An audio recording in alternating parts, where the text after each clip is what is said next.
नमः श्रीवर्धमानाय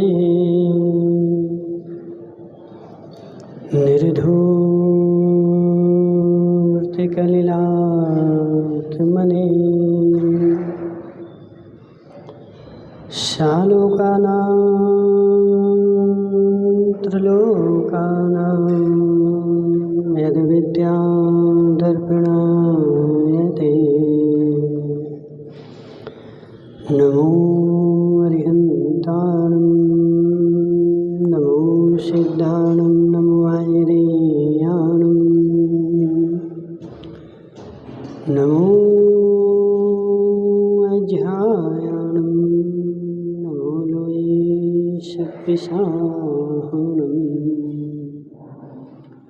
पंच परमेष्ठी भगवान की अनंत अनंत सिद्ध परमेष्ठी भगवान की 1000 देवादिदेव शांतिनाथ भगवान की आचार्य भगवान समंतभद्र स्वामी की आचार्य भगवान विद्यासागर जी महाराज की आचार्य भगवान विशुद्ध सागर जी महाराज की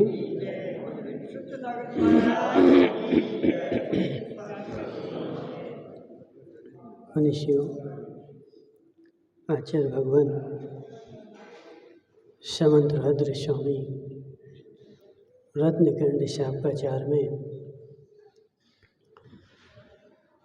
चरण योग का वर्णन करते हुए आचरण की बात समझा रहे हैं कि हे जीव,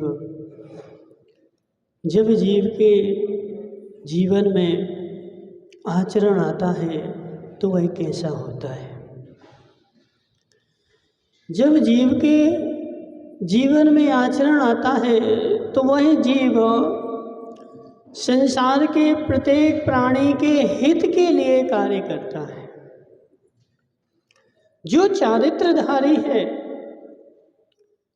वह सर्वहिताय सर्वजनाय, संसार में जितने भी जीव हैं, जितने भी लोग हैं, उन सभी के लिए हित के लिए जो कार्य किया जाता है इसका नाम है चारित्र। इसका नाम है शुभ आचरण। मैंने अपने हित के लिए तो संसार में अनंत काल से अनंत बार काम किया और प्रत्येक पर्याय में किया। ऐसे एक भी पर्याय नहीं जिसमें मैंने अपना हित नहीं चाहा हो। कौन नहीं चाहता? एक त्रियंच भी, और वह संगी की बात छोड़ दो, असंगी भी, 3 इंद्रिय चीटी भी, अनिल सेठ रात दिन अपने हित के लिए घूमती है। कुछ खाने मिल जाए, कुछ शरीर का हित हो जाए, तो वह 3 इंद्रिय चीटी भी अपने हित के लिए रात दिन घूमती है। तो क्या अपने हित का नाम चारित्र है? नहीं। हे जीव, अपने हित का नाम चारित्र नहीं है। और स्वयं का तुमने रक्षा कर ली, स्वयं का हित कर लिया, तो इसका नाम चारित्र नहीं है। सर्वजनाय सर्वहिताय, इसका नाम चारित्र है। अनिल भाई, तुम आलू प्याज खाते हो? क्यों नहीं खाते? बोलो ना। महाराज अब रिटायरमेंट हो गया तो अब आलू खाएंगे तो जी विनोद भाई क्या बोलेंगे कि देखो अब 60 साल का ढोकरा भी आलू खा रहा, प्याज खा रहा है, तो लोग अच्छा नहीं बोलेंगे ना। तो इसलिए मैंने क्या किया, त्याग कर दिया। तो त्याग कर दिया तो चारित्र आ गया। हे जीव, आलू प्याज त्याग करने का नाम चारित्र नहीं है, सर्वहिताय का नाम चारित्र है। उसमें जो जीव थे उनकी हित के लिए मैंने छोड़ा है।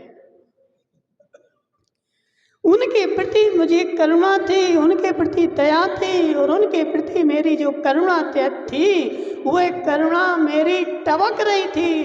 और टपकती हुई करुणा के कारण वह आलू प्याज मैंने मुंह में नहीं रखा। इस करुणा का नाम चारित्र है, उसको छोड़ने का नाम चारित्र नहीं है। लेकिन वैसी करुणा आए, आपको तो देखो बहुत सारी चीजें तो ऐसी होती ना कि देखा सीखी सीखे योग, छीनी काया बाड़े रोग। नहीं आता तुम लोगों को? देखा सीखी सीखे योग, छीनी काया बाड़े रोग। तो बहुत सारा तो हमने क्या किया है, देखा सीखी अपना लिया है कि सुरेंद्र भाई करते हैं तो मैं भी करूँगा, विनोद करते हैं तो मैं भी करूँगा, सुरेंद्र की अम्मा करती हैं तो मैं भी करूँगा, सुरेंद्र की मासी करती हैं तो मैं भी करूँगा, और जैसा जे करते हैं वैसा मैं भी करूँगा। लेकिन क्यों करूँगा ये तो आज तक पता नहीं चला। और जब तक क्यों करूँगा इस बात की प्रतीति, इस बात की अनुभूति मेरे हृदय में ना समाए, जब तक वह काम मेरे कर्म निर्जरा का साधन 3 काल में ना बने। हे जीव, हे जीव, एक आदमी एक भी जीव को मारता नहीं है, कभी भी नहीं मारता सारे जीवन में, लेकिन त्याग भी नहीं है। और एक आदमी सैकड़ों जीवों को मारा, लेकिन उसके बाद त्याग कर दिया, अब नहीं मारेंगे। किसको पाप का बंध कम होगा? जिसने एक भी जीव को नहीं मारा और त्याग भी नहीं किया, उसको पाप का बंध रुकेगा नहीं, क्योंकि अभी तुम्हारा त्याग नहीं है, अभी तुम्हारी प्रवृत्ति अंदर में चल रही है। बहुत सारे लोग होते ना, हमारा त्याग नहीं करेंगे, क्यों? यदि कभी मौका पड़ गया तो।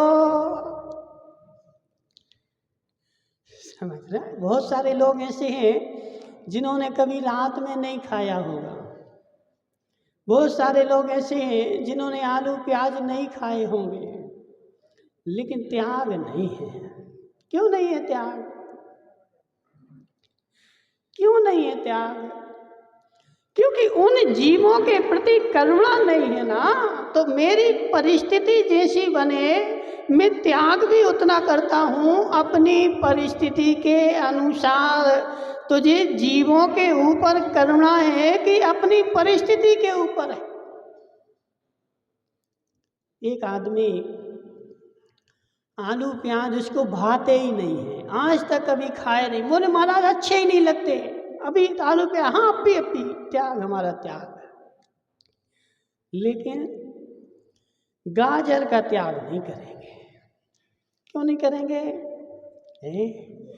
महाराज घर का तो फिर भी कर देंगे, जीवने जाते हैं तो गाजर का हलवा ऐसा बनता है कि जीव जो है मानती नहीं है, तो वहाँ तो वो खाना ही पड़ता है, इसलिए वो त्याग नहीं करेंगे। लेकिन आलू प्याज तो पसंद ही नहीं, कभी नहीं खाए, इसलिए उसका हमने त्याग कर दिया। हे जीव, ऐसी परिणति क्यों बन रही? क्योंकि तू मात्र त्याग को देख रहा है, सर्व हिताय को नहीं देख रहा है। उन जीवों के प्रति तेरी करुणा नहीं है। यदि जीवों के प्रति करुणा होती तो ऐसे परिणाम बनते ही नहीं। और जो अंदर में करुणा बैठी है, वही करुणा मेरे कर्म निर्जरा का साधन है। एक भी नहीं करे कोई दिक्कत नहीं। देखो मुनिराज ने षटकाय के जीव की हिंसा का त्याग कर दिया, और त्याग करने के बाद जयंती लाल जी सेठ जी त्याग करने के बाद रोड पर चल रहे थे, और रोड पर चलते चलते देख भी रहे थे, और देखते हुए किसी चींटी का मरण हो गया। तो अब आचार्य कहते हैं कि मुनिराज को मारने का पाप नहीं लगेगा। और जयंती लाल जी सेठ रोड पे चल रहे थे और ऊंट जैसे ऊपर को मुंह करे थे, और ऊपर को मुंह करके जा रहे थे और यहाँ से घर तक गए, लेकिन एक भी चींटी नहीं मरी, लेकिन इनको असंख्यात चींटियां मारने का पाप बंध गया। क्यों? क्यों?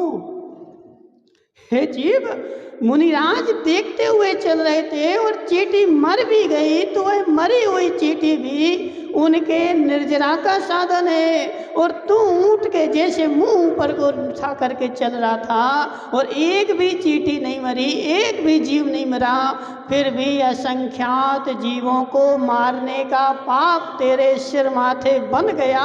क्यों?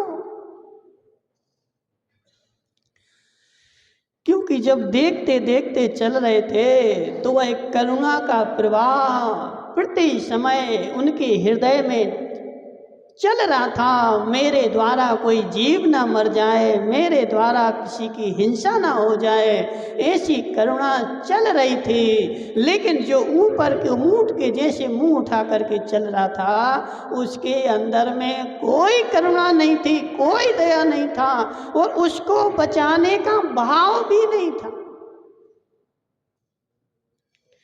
हाँ, अब ऐसा नहीं, देखो किसी ने त्याग कर दिया, मैं त्रस जीवों की हिंसा नहीं करूंगा, अब त्याग कर दिया सुरेंद्र की अम्मा, तो अब तो उसकी निर्जरा शुरू हो गई ना। बोला कायसर कर लिया, आज से 2 इंद्रिय, 3 इंद्रिय, 4 इंद्रिय, 5 इंद्रिय, इन जीवों की हिंसा नहीं करूंगा, आज से मेरा त्याग है। तो अब तो उसकी निर्जरा चालू हो गई ना। हे जीव, अभी निर्जरा चालू नहीं हुई, अभी त्याग किया है। त्याग किया है तो त्याग के योग प्रवृत्ति भी करनी पड़े। कि ऊंचे ऊंचे के बुंदेलखंड में बोलते हैं ना, ऊंचे ऊंचे के त्याग कर दिए और त्याग करके वैसा काम तो किया नहीं। तो त्याग तूने त्रस जीवों का कर दिया, तो त्रस जीवों के योग तुझे आचरण भी करना पड़े। और आचरण करते हुए यदि जीवों का विघात हो जाए तो उसमें तुझे दोष नहीं लगेगा। और आचरण ही ना करे, बेसी उसके अंदर में करुणा की प्रीति ही ना बने, वह प्रीति बनती है। विनोद भाई, जब व्यक्ति चारित्रधारी होता है, जब आचरण को धारण करता है, तो उसके अंदर में वो प्रीति बनती है, वो भाव बनते हैं, वो विशुद्धि बनती है और उसके योग उसका आचरण अपने आप होता है। धनपाल जी, तुम्हारा घर कहाँ है? घर कहाँ है? सुनाई नहीं दे रहा? मशीन नहीं लगाई? जीव, तुम्हारा घर जो है वो कितने साल से इनका घर वहाँ पे है? बचपन से वहीं रहते क्या जी? अच्छा, पहले यहाँ घर था, अब वहाँ घर है। और तुम्हारे घर की प्रीति थी तुम्हारे हृदय में बनी हुई है। और तुम यहाँ से यदि छूटो और आंख बंद करके भी जाओ तो किसके घर में घुसोगे? किसके घर में? पड़ोसी के। हाँ, आज तक ऐसा हुआ, धनपाल की देवी से पूछते हैं, आज तक कभी ऐसा हुआ कि धनपाल जी पड़ोसी के घर में घुस गए हो? क्यों?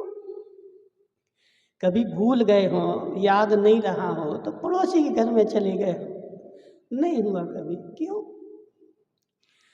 महाराज, उसकी प्रीति थी मेरे हृदय में प्रति क्षण बैठी है, प्रति समय बैठी है। आंखों पर काली पट्टी भी बांध दो और मैं जाऊंगा तो अपने घर में ही घुसूंगा, दूसरे के घर में नहीं घुसूंगा।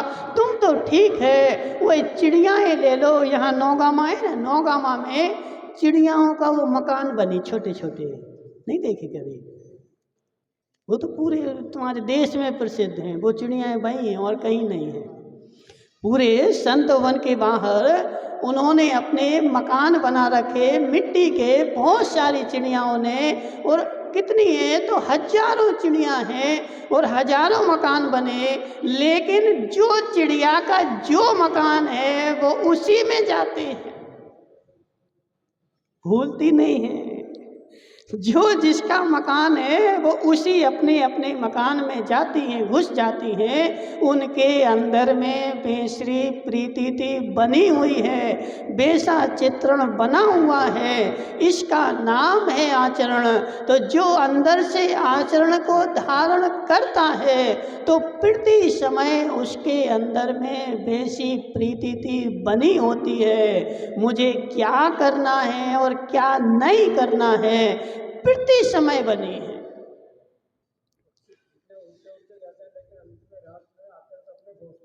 अपने घोंसले में आते हैं। इसलिए धनपाल जी, तुम कहीं भी संसार में उड़ो, लेकिन आना तो अपने घोंसले में ही पड़ेगा, ठीक है।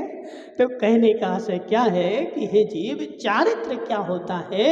तो जो चारित्र का मतलब देखो, बाहर से तो पाल रहे, लेकिन जो बाहर से पाल रहे उसकी अंदर में तेरे प्रीति है कि नहीं, और पाल रहा हूं तो क्यों पाल रहा हूं, तो सर्व हिताय सर्व जनाय, क्यों पाल रहा हूं। चारित्र नाम इसी का है सुरेंद्र भाई। आलू प्याज त्याग कर दो, ये नहीं खाना वो नहीं खाना जी, इसका नाम चारित्र नहीं है। क्योंकि ऐसा यदि अपने हित के लिए कर रहे हो तो अपने हित के लिए तो एक इंद्रिय से लेकर पंच इंद्रिय भी करता है, लेकिन सम्यक चारित्रधारी जो होता है वह सर्व हिताय सर्व जनाय, सबके हित की जब सोचता है तब जाकर के वो चारित्रधारी कहलाता है, और उसको प्रति समय उसकी प्रीति बनी हुई है। एक समय भी छूटती नहीं है, एक दिन भी छूटती नहीं है, एक पल भी छूटती नहीं है। यदि छूट जाए तो चारित्र चला जाए और मिथ्यात आ जाए, और मिथ्यात का बंध तुम्हारा होना प्रारंभ हो जाए। इसलिए सर्व जनाए और सर्व हिताय। काय के लिए? इनको क्या हो गया जयंती लाल जी, क्या हो गया तुम्हें? ऐसा लग रहा वो जयंती लाल जी तो खूब गुस्से में बैठे। देखो जयंती लाल जी, अब एक ने अभिषेक कर लिया तो कर लेने दो, क्यों तुम गुस्सा कर रहे हैं। अब आज कर लिया, अब उसको समझा दो कि कल से नहीं करना। देखो वित्तेश्य के लिए इतनी महाभारत शुरू करो कि अब चलो क्या होगा कि अभिषेक पैसे ही होता ना, अब अभिषेक दूर करो, क्या करो, तो अथ श्री महाभारत कथा। पहले महाभारत शुरू होगी, अभिषेक बाद में होगा। एक आदमी ने अभिषेक किया तो क्यों किया? अब सुरेंद्र भाई उसने तो कर ही लिया, अब क्या करोगे? एक एक्स्ट्रा, एक आदमी ने, अनिल सेठ एक ने एक्स्ट्रा तो कर ही लिया, अब तुम क्या करोगे? निकालोगे? उसने जितना अभिषेक किया निकालो वो पूरा अभिषेक, वो अभिषेक बाहर लाओ। हे जीव, जो काम हो गया उसको तू वापस नहीं ला सकता है, और उसके लिए संकलेशता करे तो उल्टा कर्म का ही बंद होगा। और ऐसे ही होता है। देखो खोटे काम के लिए, खोटे लड़ने के लिए तो आज का आदमी सींग लगा के बैठा है। बैल के सींग तो फिर भी फीके हैं, लेकिन मनुष्य के सींग बिल्कुल इतने तीक्ष्ण हैं कि सुई की नोक भी कम तीखी है। बिल्कुल देखो, कहीं लड़ाई हो रही हो, एक के साथ में 25 आ जाएंगे। रोड पे अनिल भाई तुम जाना लड़ाई करना, और लड़ाई करना 50 आदमी आ जाएंगे देखने वाले, लड़ने वाले, और रोड पे जाना, और रोड पे जा कर के एक जीव को बचाना, उसकी रक्षा करना, एक नहीं आएगा। आएगा कोई? मंदिर में आना, मंदिर में आकर के जिनवाणी का स्वाध्याय करना, और स्वाध्याय करोगे एक भी सुनने नहीं बैठेगा, और मंदिर में आना और मंदिर में आकर के लड़ाई करना, 50 तुम्हारे साथ हो जाएंगे। हे जीव, लड़ने के लिए संयोगी हैं, अच्छे के लिए संयोगी नहीं है। ये परिणति बता रही है कि मेरे जीवन में धर्म की गंध नहीं है। यदि धर्म की गंध होती, जी देखो अनंत काल से ऐसा चला रहा है, अच्छे काम के लिए 1-2 ही मिलेंगे, 4 ही मिलेंगे, लेकिन बुरे काम के लिए सैकड़ों मिलेंगे। कहीं मल पड़ा हो विनोद भाई, तो एक मल पड़ा हो तो एक मल के ऊपर असंख्यात मक्खियां भिनभिनाएंगी, और यदि कहीं अच्छा फूल खिला हो तो भौरा 1-2 ही होंगे। कभी देखा कोई बाग में असंख्यात भौरे हो? नहीं होंगे, एक भी नहीं होगा।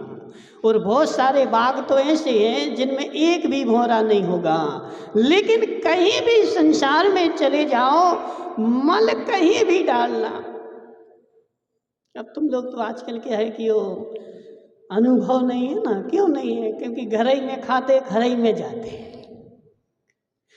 वहीं खाते हो वहीं जाते। अब तो इतनी सुविधा हो गई। मार साहब ने भी 3 करोड़ का बंगला बनाया उदयपुर में, बहुत बड़ा। मार साहब उसी कमरे में खाना है तो उसी में जाना है, वहीं खा लो वहीं चले जाओ, वहीं खा लो वहीं चले जाओ। स्थिति ये हो गई। अब जब बाहर जाओगे तो देखने मिलेगा, आज मल छोड़ करके आए थे, सुबह छोड़ा था, शाम को देखना उस पे असंख्यात मक्खियां हो गई, असंख्यात कीड़े हो गए। और एक फूल तोड़ करके डालना, उस पे एक भी भौरा आने वाला नहीं है। तो संसार की स्थिति है, अच्छे काम के लिए कोई भी संयोगी नहीं बनेगा, और बुरा काम करने बैठ जाओ तो 1-2 नहीं, असंख्यात जो है। सुरेंद्र भाई, तुम्हें डर नहीं लगता? किसका किसका महाराज, किसका डर लगे? हम तो निडर हैं, हमें और डर लगे?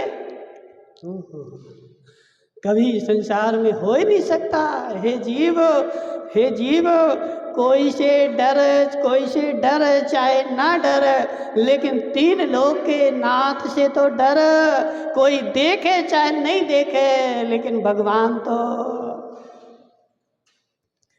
डर तो लगता है, लेकिन किसका नहीं लगता? बोले महाराज भगवान का नहीं लगता। हे जीव, यदि तूने उन पत्थर की मूर्ति में साक्षात भगवान माने होते तो तुझे तो डर तो ठीक, सौधर में इंद्र भी डरता है। सौधर में इंद्र भी भगवान के सामने कभी भी गलत आचरण नहीं करता है। विनोद भाई, तुम तो मास्टर हो ना, मास्टर हो, अब सत्य बताना।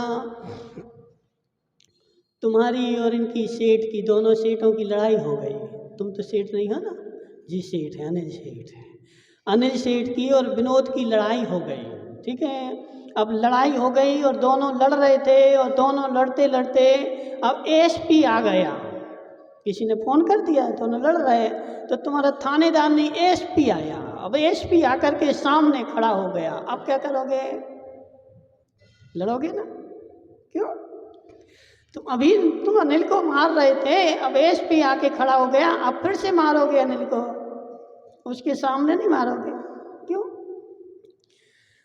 महाराज अकेले में तो मार रहे थे, लेकिन एसपी के सामने मारेंगे तो ऐसा केस बनेगा, ऐसा केस बनेगा कि जमानत ही नहीं होगी। मुझे एसपी का तो डर लगता है, लेकिन इनका डर नहीं लगता है, जो 3 लोक के नाथ हैं। एसपी तो एक जिले का है, जिले की पुलिस का मालिक है, लेकिन अरहंत भगवान, शांतिनाथ भगवान 3 लोक के मालिक हैं, इनका डर नहीं लग रहा है। देखो, लड़ने के लिए तुम्हारे इतनी सारी जगहें हैं। विनोद भाई, ऐसी मीटिंग करो, एक लड़ाई कक्ष भी अलग से बना। इतनी सारी ज़मीन है ना, अच्छा नया मंदिर तुम बना रहे, 50 करोड़ का मंदिर बना रहे, तो 2-4 लाख का एक हॉल अलग से बना लो। उस हॉल का नाम रखना क्या? लड़ाई हॉल है। जितनी भी समाज की लड़ाइयाँ होगी वो सारी समाज की लड़ाइयाँ, देखो पहले के पूर्व के काल में जब राजा महाराजा होते थे तो उनके भवनों में हर कक्ष अलग अलग होता था। बैठक कक्ष अलग है, शयन कक्ष अलग अलग है, और भोजन कक्ष अलग है, तो सारे कक्ष अलग हैं। और तो और कोप भवन भी अलग होता था। सुना कभी कोप भवन? नहीं सुना। जिस चक्रवर्ती की 96,000 रानियां हैं, अब बेचारा एक एक को देखे तो 96,000 दिन लग जाए, तो एक कोप भवन अलग से बनाते थे। काय के लिए? यदि कोई रानी कोप हो गई, क्रोधी हो गई है, तो वो कहाँ मिलेगी? कोप भवन में मिलेगी। ठीक है, क्योंकि सारे महल में वो रोती हुई घूमे तो पूरे राज्य सब लोग देखें तो राजा का नाम खराब हो जाए कि देखो रानी घूम रही, रो रही है। तो एक भवन अलग से बना दिया, उसका नाम है कोप भवन। तो जैसे ही राजा शाम को फ्री होता तो एक बार कोप भवन में देख आता कौन सी रानी बैठी है, जो बैठी उसको वहां मना लिया, ताकि सारे नगर में हल्ला तो नहीं फैले कि रानी कोप में गई। तो ऐसे तुम भी एक लड़ाई भवन बना दो। जिसको भी लड़ना हो तो एक समय फिक्स कर दिया कि 7 बजे से 8 बजे तक क्या होगा? लड़ाई होगी। तो 7 बजे उस भवन में जो मिलेगा उससे जा करके, अनिल सेठ है तो कौन लड़े? तो सेठ लड़ेंगे ना। तो अनिल सेठ जाएंगे और वहाँ पर लड़ाई करेंगे। तो क्या होगा? पूरी समाज का माहौल खराब तो नहीं होगा। एक देखता है, एक देख करके दूसरे के भाव बनते हैं, दूसरे के देख करके तीसरे के भाव बनते हैं, और एक नहीं देखे तो दूसरे के कभी 3 काल में भाव बन ही नहीं सकते।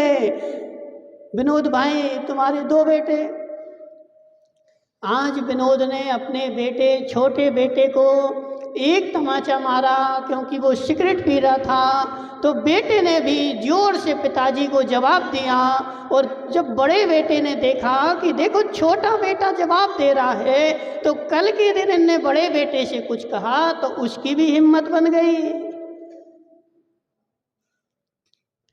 सत्य कि नहीं? बड़े बेटे की भी हिम्मत बन गई कि मैं भी पिताजी को जवाब दे सकता हूँ। जब छोटा दे सकता है तो बड़ा भी दे सकता है। तो दूसरे को, एक को देख करके दूसरे को हिम्मत मिलती है। तो यदि एक ही ना दे तो दूसरे को हिम्मत मिलती नहीं। आज सारे देश में समस्याएं ऐसी हैं कि जैन समाज की लड़ाई होगी तो कहाँ?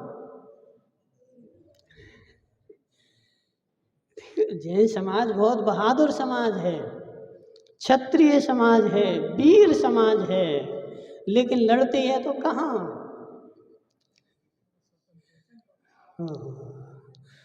मंदिर में जितनी वीरता होती है वो सारी कहाँ होती है?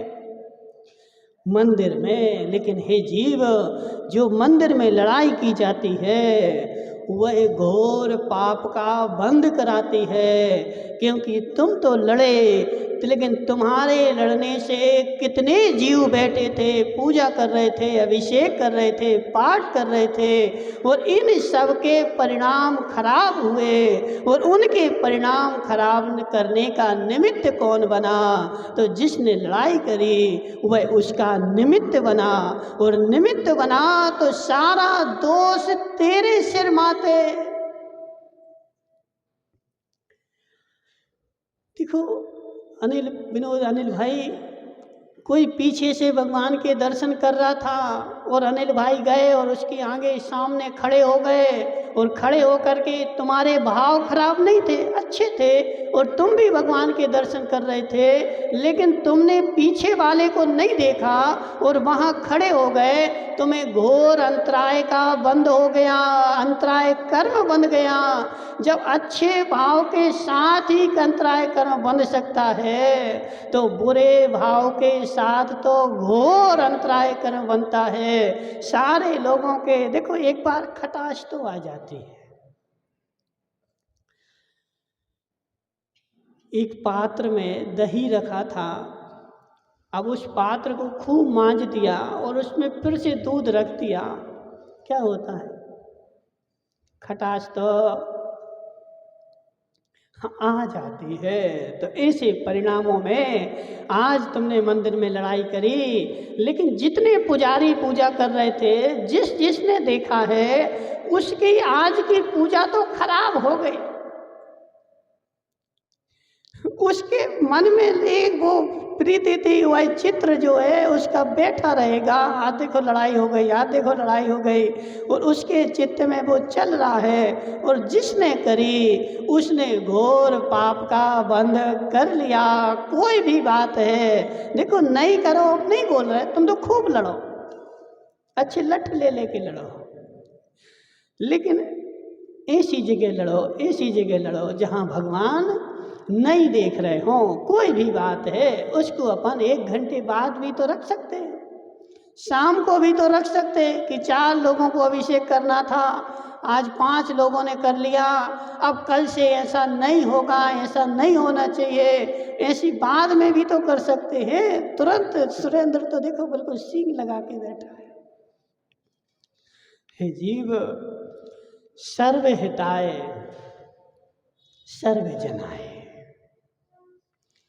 सर्वहित की, सर्वजन की भावना जब मेरे हृदय में आएगी तो मैं चारित्रधारी बन जाऊंगा। लेकिन जब तक सर्वहित, सर्वजन, सारे लोगों के सारे हित की भावना मेरे अंदर में नहीं आई, तब तक मेरे पास चारित्र आने वाला नहीं है। मैं अपने स्व के हित का ही सोचता रहूं और किसी के हित का सोचूं नहीं, तो इसका नाम चारित्र नहीं है। चारित्रधारी जो होता है वह विशाल सोच वाला होता है, विशाल हृदय वाला होता है, संसार के प्रत्येक प्राणी का सुखी हो जाए। वो मेरी भावना लिखी ना, किसने लिखी? मेरी भावना तुम नहीं लिखी ना, किसने लिखी? जुगल किशोर जी मुक्तार। अपन लोग पढ़ते हैं, किसकी भावना पढ़ते हैं? तुम्हारी भावना थोड़ी है, वो तो किसकी है? जुगल किशोर जी मुक्तार की भावना है। ऐसा है ना, एक आदमी था, उससे बोला आलू का त्याग कर दो। हाँ महाराज, आलू का त्याग तुरंत कर दी, 1 मिनट नहीं लगा, तुरंत कर दिया। लेकिन एक दिन हम आहार को गए तो वहां समोसा खा रहा था होटल पे। बोले तुमने तो आलू का त्याग किया था। बोले हमने तो ऐसा बोला था, महाराज का आलू का त्याग। हमने अपना थोड़ी बोला था, हमने तो महाराज के आलू का त्याग बोला था, महाराज का आलू का त्याग कराया। तो ऐसे हमने जो मेरी भावना पढ़ी, वो मेरी भावना थोड़ी है, वो तो जुगल किशोर मुक्तार की भावना है, उनकी भावना। हम तो क्या कर रहे थे? पढ़ रहे थे। हमारा तो मात्र पढ़ने का काम था, मेरी भावना नहीं थी। हे जीव, उन्होंने तो लिखी है, लेकिन वो जब मेरी बनेगी तब मेरा जाकर के कल्याण होगा। सुखी रहें सब जीव जगत के। है बोलो ना सुरेश भाई, तुम व्रती बन गए ना। सुखी रहें सब जीव जगत के, कोई कभी ना घबरावे। बैर पाप अभिमान छोड़कर नित्य नए मंगल गावे। हे जीव, किसकी भावना? किसकी भावना? हजारीलाल जी है ऐसी भावना। सुखी रहें सब जीव जगत के, तू रहने तो देता नहीं है। तेरी भावना नहीं, जुगल किशोर मुख्तार की भावना, समझ रहे ना। वो जुगल किशोर ने लिखी है, तो उनकी जो भावना थी, उन्होंने अपनी भावना को शब्द रूप में लिख दिया कि ऐसी भावना सारे संसार की हो जाए। और मैंने बचपन से लेकर के आज तक भी पढ़ी, रोज पढ़ी और रोज भगवान को सुनाई, लेकिन आज तक वह मेरी भावना हुई नहीं। सुखी रहें साहब जयप्रकाश जी, तो रहने तो दो तुम सुखी। सुखी रहने तो देता नहीं है और बोलता है सुखी रहें सब जीव जगत के।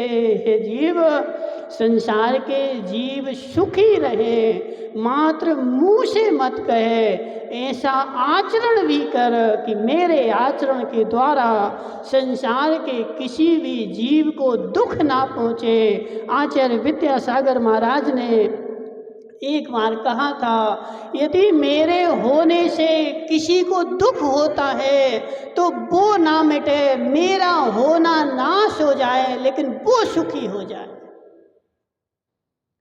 ऐसी भावना, इसको बोलो सुखी रहे सब जीव जगत की। अभी देखो महावीर जयंती आने वाली है, तो महावीर जयंती में क्या करोगे? तो महाराज खूब नारे लगाएंगे, लेकिन भले चड्डी में नारा नहीं हो, लेकिन नारे रोड पे तो खूब लगाएंगे। अहिंसा परमो धर्म की जय, अहिंसा परमो धर्म की जय।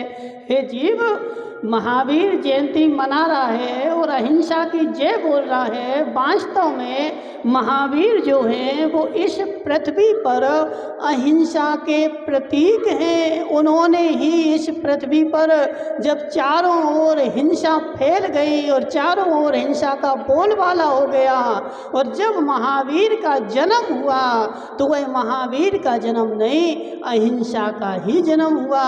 और उन्होंने इस पृथ्वी पर जीवों को सुखी रहना सिखलाया महावीर जयंती के दिन। तो माँ सच्ची महावीर जयंती वही है कि हम अपने जीवन में अहिंसा को अपनाएं, जितना अपना सकें उतना अपनाएं, उतना ही महावीर जयंती हमारे जीवन में कार्यकारी है। और नारे तो खूब लगाए, लेकिन अनिल दोषी नारा तो लगाया नहीं। जीव, रोड पे नारे लगे, लेकिन वह नारे हमारे जीवन में भी लगे, उसका 1% भी। और सच्चा इतनी सी बात है, सुखी रहें सब, लेकिन मात्र वचनों से नहीं। कैसे? ऐसा मेरा आचरण भी तो हो कि मेरे आचरण के द्वारा किसी को दुख ना पहुँचे, सारे संसार के जीव सुखी रहें, ऐसा मेरा आचरण होगा तो इसको बोला जाएगा चारित्र।